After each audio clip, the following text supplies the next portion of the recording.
Hello everyone, मेरे channel किरी moments with Neha में फिर से आपका स्वागत है।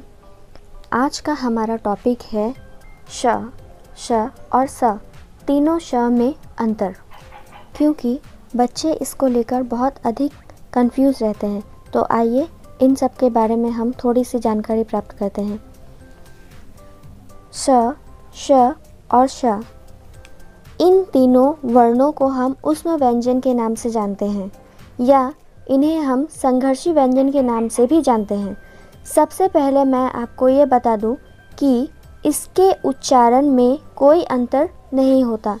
अंतर सिर्फ उच्चारण के स्थान का होता है, जिसमें हमें इनका उच्चारण भिन्न लगता है।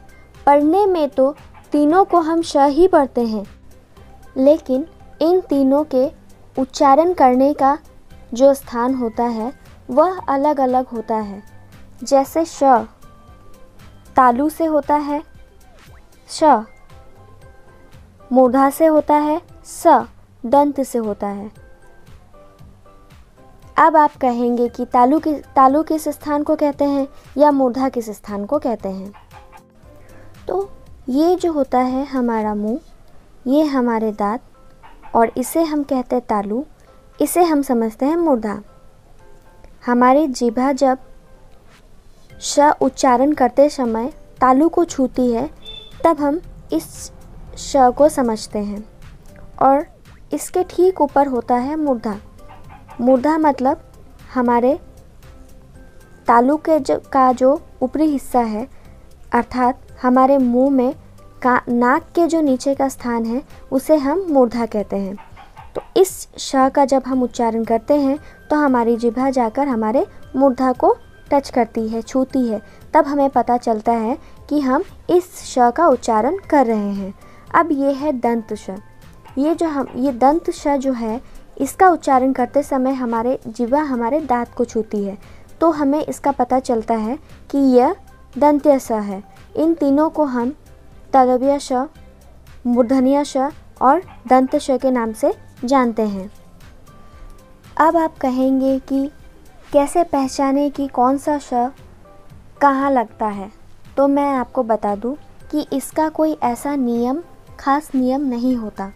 अगर आप किसी शब्द को ध्यान से पढ़ते हैं तो आपको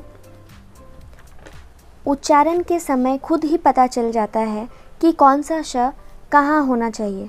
पर आपको थोड़ी सी हिंट तत्सम और तद्भव शब्द में मिलती है, और तत्सम तद्भव शब्द की हिंट यह है कि तालु श और मूर्धा श का प्रयोग विशेषकर संस्कृत भाषा में किया जाता है। ऐसा नहीं है कि वर्ण हिंदी में प्रयोग होता है। मैंने यहाँ अधिकतर प्रयोग की बात बताई है, इस बात का आप खास ख्याल रखें।